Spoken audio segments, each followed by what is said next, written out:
Saudara, lalu bagaimana proses hukum bagi pelaku yang tega menganiaya keponakannya sendiri? Sudah tersambung bersama kami AKBP Ronald Sipayung, Kapolres Simalungun. Selamat sore Pak Kapolres, terima kasih atas waktunya. Pak, bagaimana? Apakah pelaku sudah ditahan dan kapan pelaku ini ditangkap? Ya, selamat sore Mbak Jihan. Jadi kami laporkan bahwa pelaku sejak tanggal 5 Oktober 2023 sudah kita lakukan penahanan di RTP Polres Simalungun setelah sehari sebelumnya pada hari Rabu tanggal 4 Oktober 2023, tepatnya tengah malam kita menerima pengaduan atau informasi dari masyarakat. Nah, keesokan harinya hari Kamis, anggota kita langsung menjemput dan mendatangi korban dan pelaku yang memang tinggal satu rumah. Tindakan pertama kita pada saat itu adalah langsung membawa si korban untuk menerima perawatan pertama di puskesmas. Sementara si pelaku yang merupakan tante korban langsung kita amankan, kita lakukan pemeriksaan, dan di sore harinya langsung kita tahan dan tempatkan di ruang tahanan Polres Simalungun. Artinya pelaku ditangkap bersamaan dengan evakuasi korban dari rumah pelaku, seperti itu ya Pak? Betul sekali Mbak. Begitu korban kita bawa dan kita amankan, terduga pelaku ini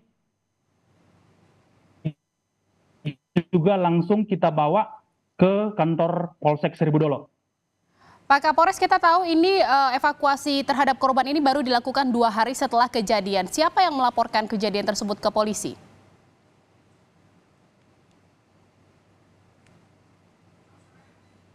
Ya, jadi kami ralat Mbak. Jadi kejadian itu hari Rabu tanggal 4 Oktober.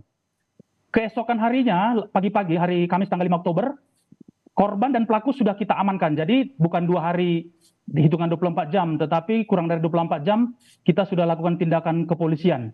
Dan di hari sorenya, di tanggal 5 Oktober hari Kamis, korban kita pindahkan dan kita rawat, kita masukkan ke rumah sakit tentara di Pematang Siantar untuk melakukan observasi serta menerima perawatan-perawatan lebih intensif dari tim dokter. Demikian, Mbak. Jadi artinya kabar yang menyebutkan bahwa 2 hari baru dievakuasi itu salah ya Pak ya. Jadi memang belum dalam 24 jam terduga pelaku dan juga korban sudah diamankan oleh polisi. Siapa yang melapor dan bagaimana korban kondisinya saat ini Pak? Ya, jadi yang melapor kepada kita itu adalah tetangga yang tinggal di rumah korban. Jadi tetangga itu, saksi itu mendengar bahwa si korban ini selalu menangis, tidak henti-henti. Mungkin akibat dari penganiayaan berupa setrika panas yang ditempelkan di badan korban itu mengakibatkan rasa panas dan rasa perih, sehingga terus-menerusan menangis. Dan informasi dan masyarakat tetangga yang mendengar itu kemudian memberikan informasi itu kepada polsek setempat.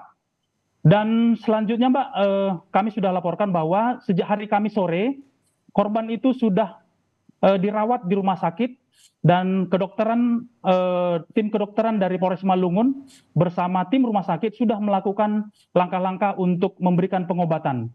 Dari hasil pemeriksaan memang dokter menyampaikan bahwa luka yang dialami korban ini kurang lebih 30%, kemudian ada gangguan elektrolit dari korban, kemudian ternyata korban ini juga menderita sakit tipes Mbak. Jadi ini adalah malam keempat korban masih dirawat di rumah sakit. Dan tadi pagi pada saat tim kedokteran Polres Simalungun melakukan kunjungan, siang ini tim dokter dari rumah sakit dan dokter kita melakukan kegiatan untuk membersihkan luka-luka yang masih ada dan masih basah di dalam tubuh korban. Demikian Mbak. Jadi ini adalah hari keempat gitu ya Pak ya, korban dirawat di rumah sakit terkait dengan kondisi kesehatan tubuhnya yang juga ternyata penyakit tifus juga gitu. Lalu dari hasil pemeriksaan terhadap terduga pelaku, apa Pak alasannya kenapa tega menganiaya korban yang merupakan keponakannya sendiri? Ya, dari hasil pemeriksaan tersangka kepada kita, bahwa pada saat hari kejadian, hari Rabu tanggal 4 Oktober, sekitar pukul setengah 4 sore, pelaku ini baru pulang dari ladang. Pada saat dia sampai di rumah, dia melihat bahwa ada rambutan yang sudah habis, kemudian sampah berserakan di rumah, kemudian pelaku juga melihat bahwa nasi yang ada dalam rumah sudah habis. Dan pelaku ini bertanya kepada korban, siapa yang menghabiskan, kenapa habis. Tapi korban kemudian tidak menjawab, mengakibatkan si pelaku ini emosi. Pada saat dia sedang menyetrika baju dalam kondisi panas, kemudian secara spontan dan emosi, si pelaku ini langsung menempelkan setrika yang panas ke bagian depan tubuh korban dan juga bagian belakang korban. Dan setelah itu korban kemudian langsung menjerit dan menangis sampai dengan tetangga mengetahui dan mendengar. Demikian, Mbak. Ada keinginan dari pihak keluarga untuk pelaku ini dibebaskan. Bagaimana dengan tanggapan polisi terkait dengan permintaan tersebut? Ya, jadi sampai saat ini kita masih melakukan tindakan untuk menyembuhkan dan merawat korban di rumah sakit sampai sembuh. Kemudian untuk tersangka masih kita lakukan penahanan. Tentu permohonan-permohonan yang disampaikan keluarga nanti akan menjadi pertimbangan bagi kita, tetapi yang menjadi pertimbangan bagi kami adalah bahwa kekerasan terhadap anak itu merupakan tindak pidana yang menjadi perhatian kita bersama, menjadi atensi kita bersama, di mana anak-anak ini adalah orang-orang yang rentan yang harus kita berikan perlindungan, pengayoman, dan kita jauhkan dari tindak-tindakan kekerasan. Demikian, Mbak. Terima kasih atas informasinya AKBP Ronald Sipayung, Kapolres Simalungun. Terima kasih Pak. Selamat sore, sehat selalu.